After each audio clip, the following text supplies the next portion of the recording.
I said earlier, my sister-in-law travels frequently, so she's pretty busy. I've been very busy myself. I'm just trying to take care of everything around the new house ever since we moved in. It's a constant ongoing process. But anyway, time kind of just passed by until this past January when the big windstorm hit. My in-laws' house was in one of the evacuation zones of one of the major fires.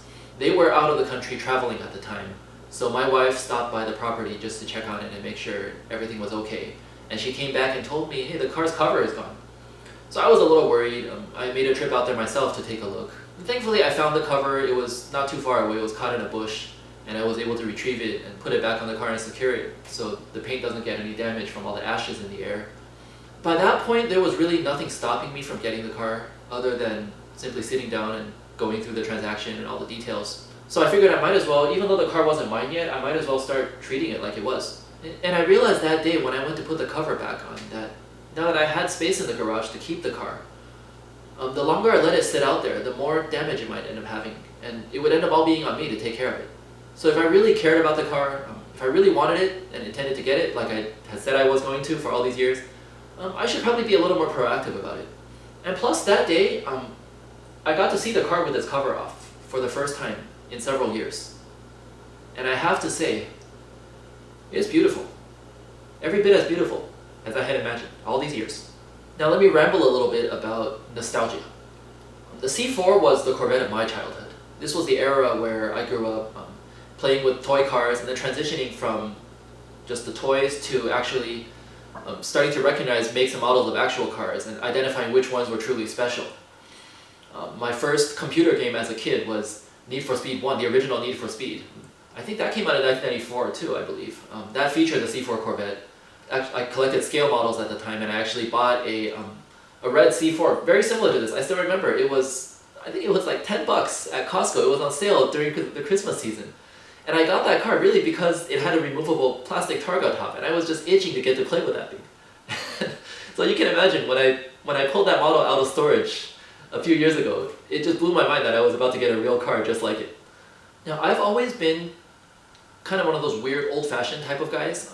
I'm a little bit afraid to adapt to new technology. I suck at touchscreens and smartphones and all that kind of stuff. But, you know, I like stuff from the era I grew up, you know, from this era. You know, tried and true technology and engineering that simply just does what it's made to do, does it well, and nothing more than that. I think I can confidently say, if I could own any one car in the world, and money's not a problem, it would almost certainly be something that has already stood the test of time. Something that's classy and makes a strong statement, but not in a forceful way. And something that I can enjoy driving regularly without going crazy over maintenance and repairs. So with all that said, I think this car really is the perfect car for me in so many ways. And plus I found out afterwards that National Corvette Day happens to be on my birthday. So it really was meant to be. So in late February, my in-laws came back from traveling and they had a gathering over at their place. So I told my sister-in-law, hey, you're here, I'm here, the car's here.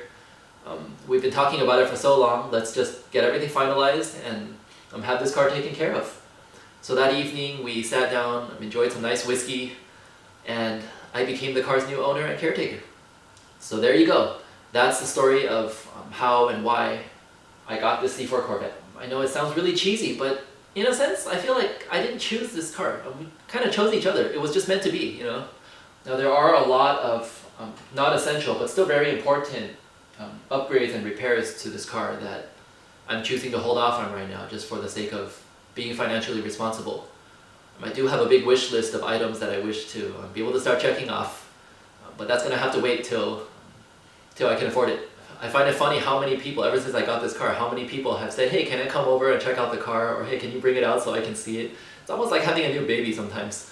Part of me feels like I should just put all those items on my wish list on a baby registry so people can just buy everything for me. Alright, I've done way more than enough talking for this video. Before I end, I just want to say, as I've said in the past, this car is not here for me to draw attention to myself or to show off. And I don't want it to make people think my life is all good when that's not the case. And I get it, you know, we all like to look good on the outside. It feels great doing so. But deep inside, sometimes there are some not so good things that we just wish there were more people we can open up to and be honest about. So I'm just going to continue keeping it real here. Over the past few years, I've been wrestling with some mental health issues that have slowly gotten worse. And there has just been so many problems and challenges, and so many disappointments, so many losses, and so little hope and so little support through it all, that at times I really thought about just giving up. But I believe God knows my heart. He knows I've loved cars my whole life, but I don't prioritize it above my faith or my family. God knows I'm not interested in status symbols or comparing with other people and trying to have what they have. And I know at the end of the day, this is just a car. It's just a material object. It's not something that's going to last forever. And having a Corvette doesn't automatically make me a different person or any better of a person. And it definitely doesn't equate to God, me being more or less blessed by God or anything like that. But what I can say for sure is that even though it's only been a few months, this car has allowed me to connect with some truly amazing people. And those interactions have served as a deep reminder to me to recognize the many blessings in my life and to not take life for granted. And I believe God knows everything and is in control of everything, and He understands that as a boy who grew up without a dad, there's a deep empty void that nothing else can ever fill. And my parents may not have been rich enough or cool enough to leave me a car to inherit or anything like that, but being able to keep this piece of my wife's aunt's legacy in the family now, to me it's just like being able to keep a piece of my own dad's legacy. And like I shared earlier, this is something I get to enjoy with my family now, with my kids as they're growing up, just as I wish my dad could have done for me growing up if he were around. And when the time comes for me to pass the car to them, to continue writing the story long after I'm gone, I just hope and I pray that they'll do so with the same heart that I have right now. Not to draw attention to themselves, not to be self-centered or materialistic or to compare with other people, but to always be reminded of life's many blessings, both big and small. To always be thankful. To always recognize that life is so much more and so much bigger than the problems that may be right in front of us. And to always have faith. To always have hope. And to never give up.